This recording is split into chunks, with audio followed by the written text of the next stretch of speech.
Labdien! Šodien esam Bauskas dzīves raidieraksta studijā. Es esmu Antra Ērgla žurnāliste, un ar mani kopā ir Uģis Zāģers, Labdien! civilās aizsardzības un katastrofu medicīnas lietpratējs. Ar Uģi runāsim par to, kā mums katram sagatavoties drošai krīzes pārlaišanai vai sagaidīšanai. Uģi, tu esi atnesis uz studiju veselu kaudzi ar papīriem. Vai tu vari pateikt, kas tas ir un kāpēc? Tie ir tādi pamatdokumenti, kuri aprakstā civilās aizsardzības sistēmu kā tādu, kā rīkoties civilās aizsardzības sistēmā. Un ir tādas lietas, kad ir smagnējā daļa, kas ir likumdošanas daļa, kur vairāk attiecās uz pašvaldībām, valsts iestādēm. Un caur šīm daļām ir pielikumi, kuri es ieteiktu iepazīties arī katram iedzīvotājam. Tur vienkāršā valodā ir skaidrota likumdošanas terminoloģija. Tas ir apzīmējumi, kas ir katastrofa, kas ir civila aizsardzība, kas ir krīzes. Atvaino, bet tas nav civilās aizsardzības plāns, ko mums liek lasīt pašvaldība. Jā, tas nav civilās aizsardzības plāns. Tas ir principā rekomendējošie apraksti. Piemēram, risku novērtēšanas pamats iespējami apdraudējumu katalogs. Tāds ir. Jā. Tādi papīrīši, tad ir riska novērtēšanas rekomendācijas. Kur mēs tos varam dabūt? Šīs ir izdevusi Valsts ugunsdzēsības glābšanas dienests. 2018. gadā ir izdots jau seni papīri. Ja? Mēs par viņiem kā iedzīvotāji neesam dzirdējuši. Es vienkārši ar to saskāries, jo mēs ar kolēģi veicām civilās aizsardzības mācības gan pašvaldību, gan valsts iestādēs. Un tas ir mans darba materiāls, ko mēs prezentējam. Mēs kā skaidrošo materiālu izmantojam priekšmācībām tiem mācību dalībniekiem. Tad, tavuprāt, šos papīrus lasīt ir jēdzīgāk, lai patiešām saprastu, kas ir jādara. Ja jūs esat iepazinušies ar savu konkrētā novada civilās aizsardzības plānu, jūs esat pāršķirsījušos tās daudzās desmitiem lapus, kur ir... Būsim godīgi, tā lielākā daļa no tā ir visa informatīvas materiāls, ko varētu ielikt bibliotēkā, pa novadu aprakstu kā tādu, bet tas rīcības plāns tur ir 5-6 lapusēm, kas varētu interesēt iedzīvotājus. Tur evakuācijas ceļi, iespējamās izguldīšanas gultas, iespējams izguldīšanas vietas, kur varētu jums būt. Tas jums principā, kā iedzīvotājiem, neko nedod, ja jūs reāli dabā to neesat praktizējuši. Ja jūs neesat aizgājuši dabā, atraduši to evakuācijas vietu, kur viņi atzīmēt, kur jums tuvāk mājai, kur jūs uzskatiet, neesat apstījušies, kur vēl būtu drošie ceļi, ka no tās evakuācijas vietas jūs varētu pārvietoties uz citu evakuācijas vietu, kur paziņot, kur ir drošāk.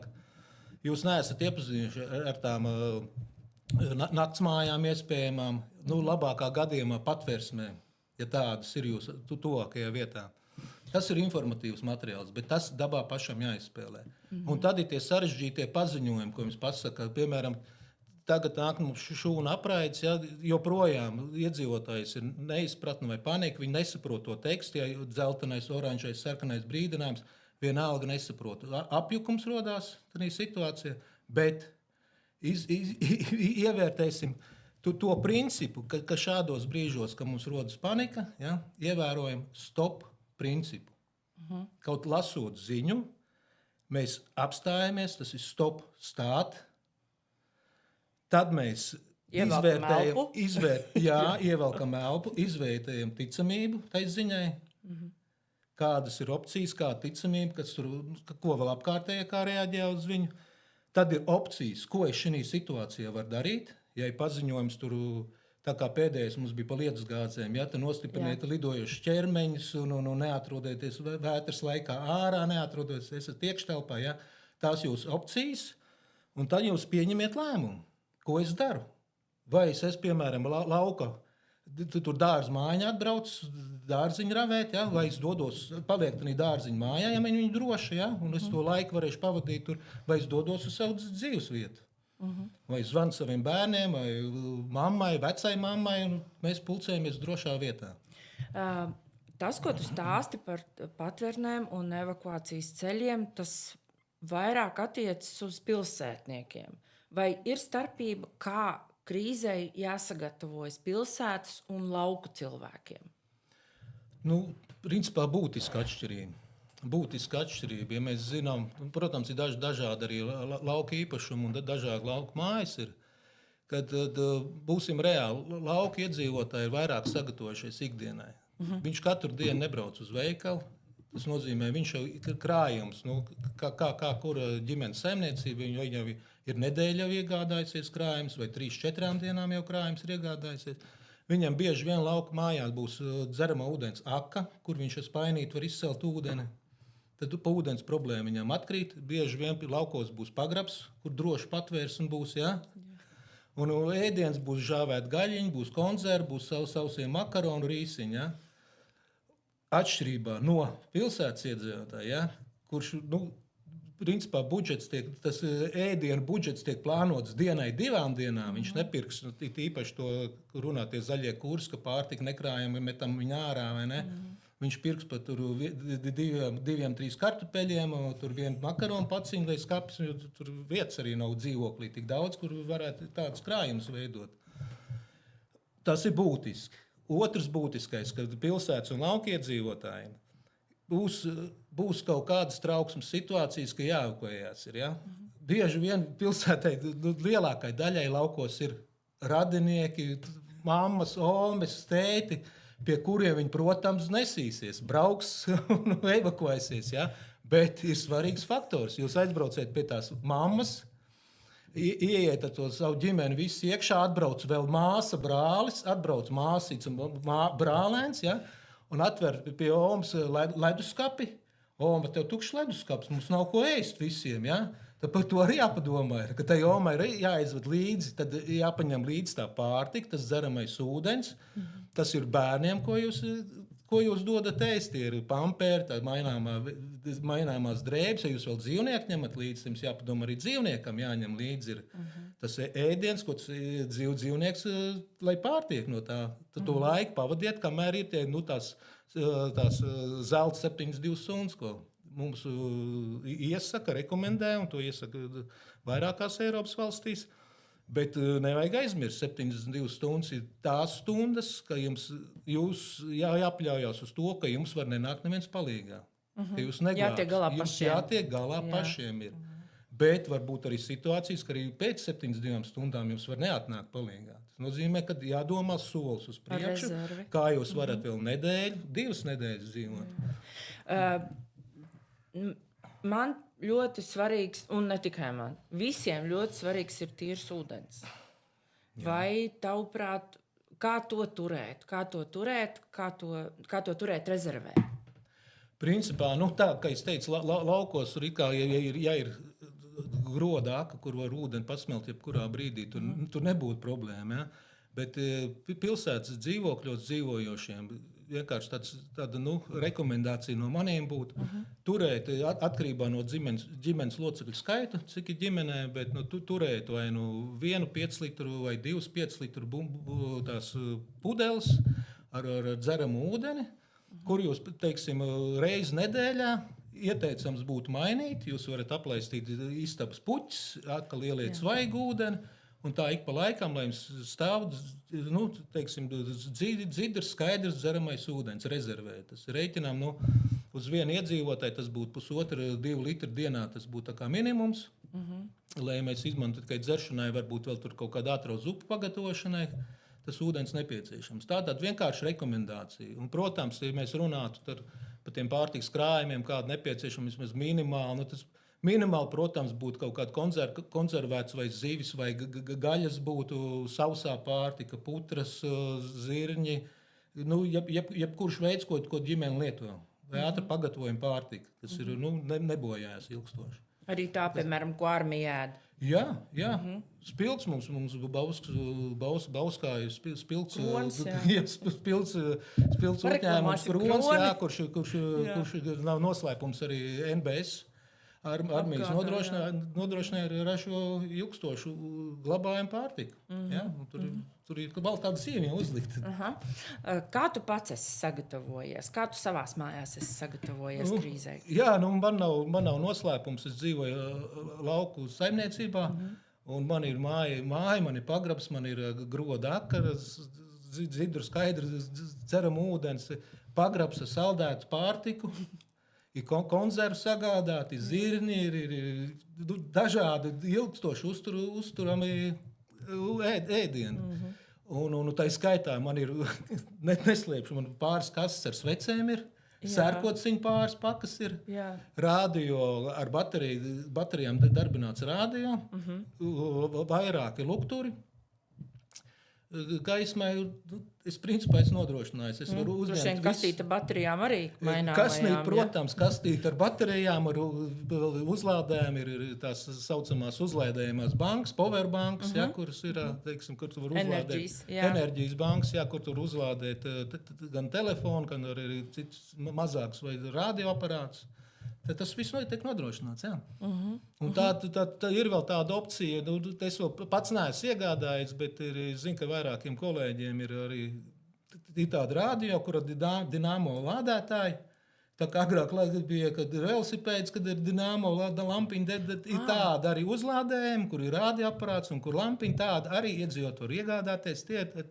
Vai ir tirgos, viņi tos militarizētos speciālos, kur ir armijas apģērba veikala ekipējumi, tur var iegādāties. Tā ir ļoti forša, stilīga manta. Jā, un tāpat neaizmirsīsim, tas ir pa teltīm, neaizmirsīsim pa guļam maisiem, neaizmirsīsim par aptieciņām, tur, kur jūs varat ielikt tos. Ne tikai tādas mašīnā, bet vispār speciāli kur jūs jau ieliekat papildus pārsējas, jūs varat ielikt ūdeņraža pārskāpes, jūs varat ielikt ūdens attīrīšanas tabletes. Jā. Jūs varat ielikt tās pašas zāles, kuras jums nepieciešams ikdienā, lai stāv rezervē vienkārši tādā aptieciņā. Ja nu kas jūs aizmirsāt paķert no skapīša vai ko tur to daudzumu, bet jums tas minimums stāv iekšā, kur atkal tur, protams, jāsako līdz zāļu derīguma termiņam, kur ik pa laikam apmaina, bet viņš tur stāv jūsu ģimenē. Tu vadi arī mācības civilās aizsardzības. Kā reaģē cilvēki, kuri ir strādājuši miera laikā kaut kādā iestādē, kā viņi reaģē tad, kad tu ar saviem kolēģiem ar viņiem runā un izstāsti un modelē tās situācijas? Būsim precīzi, es līdzvadu. Jā, labi. Parasti mēs ar manu kolēģi, kurš strādā, kur mēs arī Katastrofas medicīnas centrā kopā strādājuši esam, viņš pašreiz atrodas misijā Moldovā, un tā skaitā viņš bijis misijās Ukrainā. Tieši pirms kara pirmajā dienā viņš paspēja, viņam lika evakuēties no ANO kā misijas pārstāvs viņš bija, un tad ir Gruzijā viņš kā misijās strādājis. Mēs vadām gan pašvaldību, gan valsts iestādēm tos civilās aizsardzības apmācību. Ziniet, ir dažāda attieksme. Pirmā dienā mēs it kā iepazīstinām ar to visu vispārējo kursu, kas tas ir, jo tas ir garlaicīgais kurs, kur visiem tur nesaprot un to. Un tad ir jautājums, kurš lasīs civilās aizsardzības plānu. Viena ceturdaļa. Melot negrib, jā. Varbūt viena trešdaļa paceļ roku, kaut gan zinu, uz ko nāk, uz ko māt, pa ko būs saruna, bet vienalga, tas ir cilvēku tāds faktors. Un tad pienāk, parasti mēs cenšamies kāds 2-3 dienas treniņu apmācīt, un tad faktiski ir otrajā dienas pēcpusdienā, kur jau mēs uz praktiskām tādām galda izspēlēm sākam darboties, tur pareizi, nepareizi, izvērtējam kļūdas un scenārijas labojam un ko.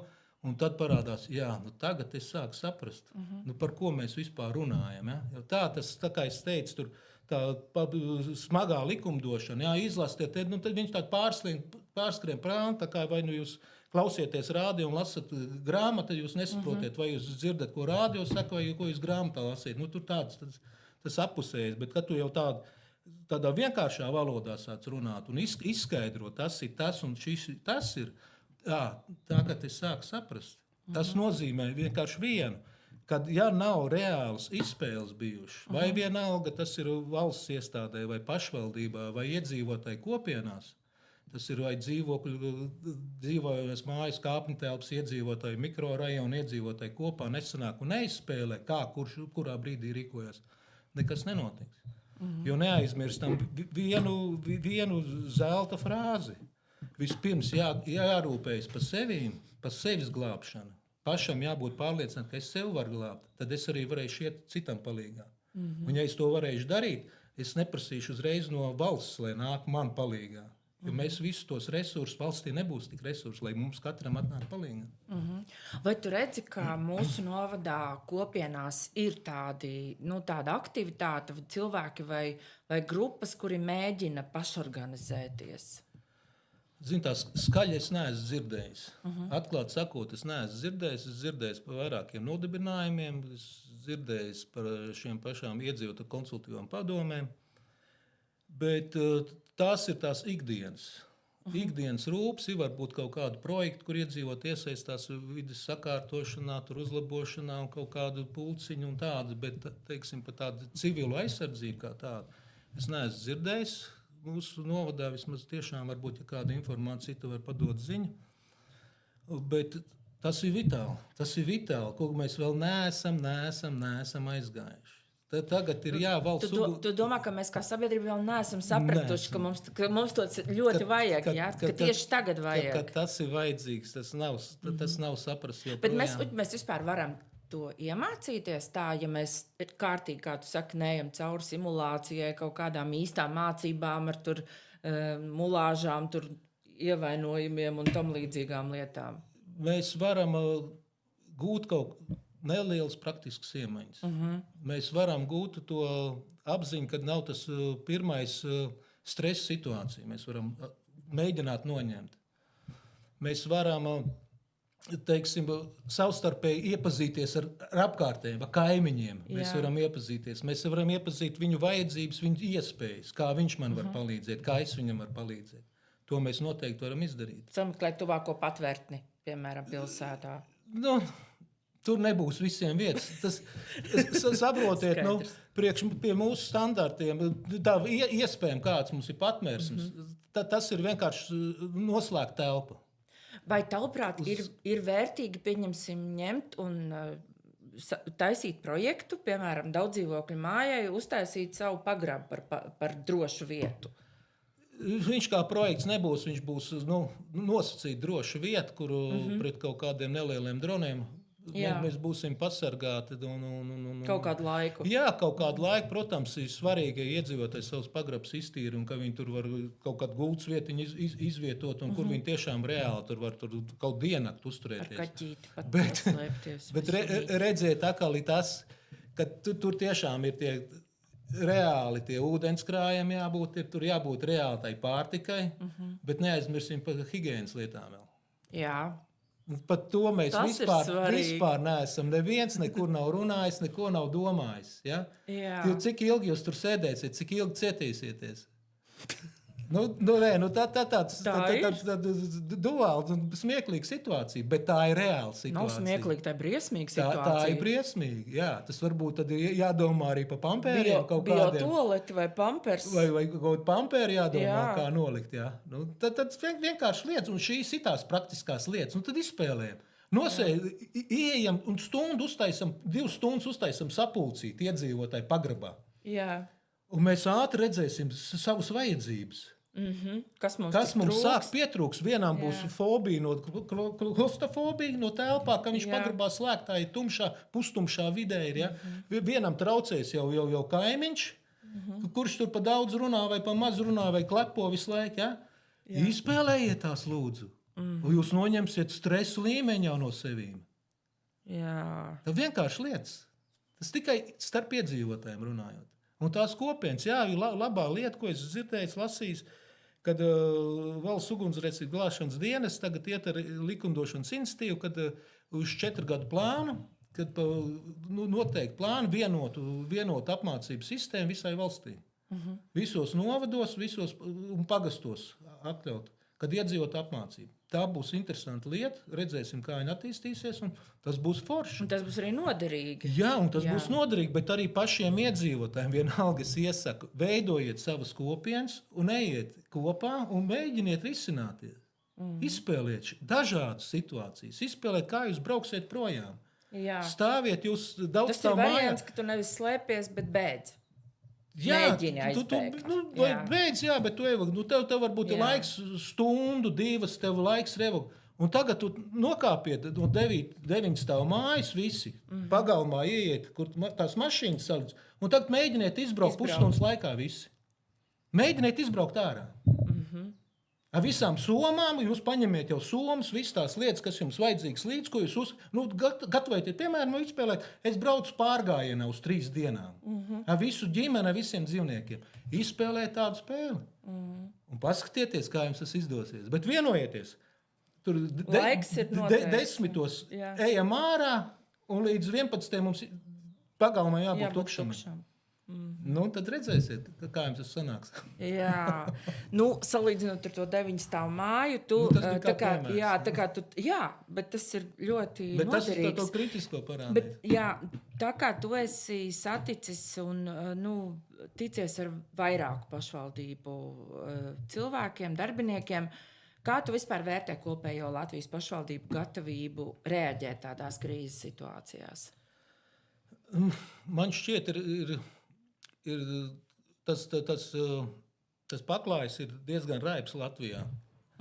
Ir pašvaldības, kur tiešām nopietni pret tām lietām attiecās, un tas arī no vienas puses ir objektīvi iemesli dēļ. Tas tur, piemēram, Liepāja, Ventspils, tās ir Osas pilsētas, Rīga, tā ir megapola priekš Latvijas, vai ne? Un tad ir Ķekava, kur arī Rīgas piepilsētas. Jā. Un tad vēl ir atsevišķi pilsētas, kuri tiešām ir, vai tur ir tā vēsturiski, tur ir rūpnieciskie kompleksi, kuri tiešām ir tā kritiskā infrastruktūra, tik liela, ka tur viņiem obligāti jāveic tādas mācības ir un izspēles. Un tad ir tāda pašvaldības, kurām ir atkarīgi no tā, kāda ir attieksme pret iedzīvotājiem. Cik viņi grib būt, lai iedzīvotājs ir informēts. Cik viņi grib noņemt no sevīm to slogu civila aizsardzībā, bet parādīt, ka iedzīvotājiem, jo ko nozīmē civila aizsardzība? Tā ir pašvaldības un iedzīvotāju iesaisti, lai glābtu sevi, lai glābtu infrastruktūru un apkārtējo vidi. Ja? Tas ir divi sinerģija tā ir. Un ja pašvaldība ieinteresētā iedzīvotāji viņiem palīdzētu, lai iedzīvotāji arī būtu pašpietiekami kaut kādā laika brīdī, tad viņus organizē šādas mācības. Ja viņi uzskata, ka viņiem viss ir ok, un viņi visu tiek galā paši, un viss būs labi, tad ir savādāk attieksme.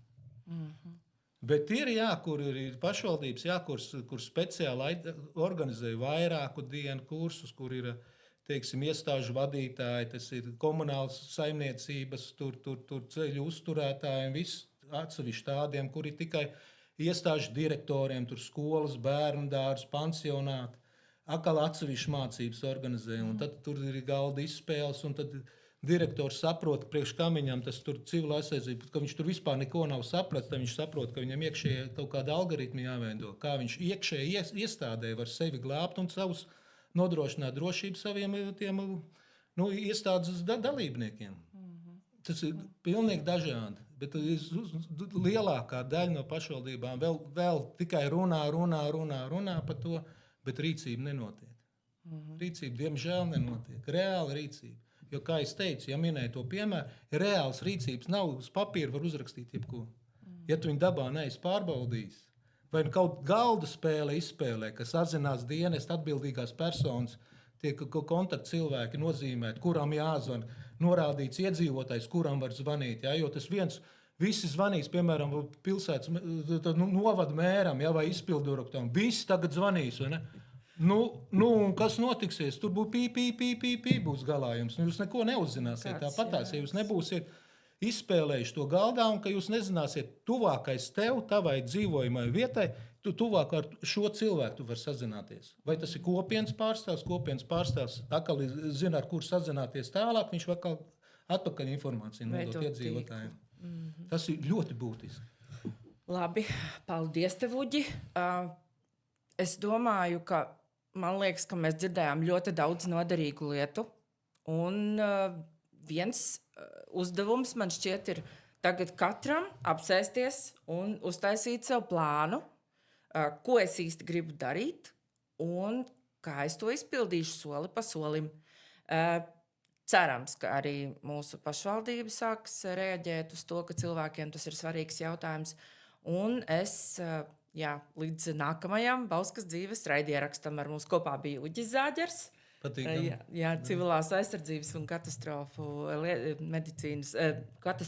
risku novēršanas lietpratējs un Antra Ērgla, Bauskas dzīves žurnāliste. Uz redzēšanos!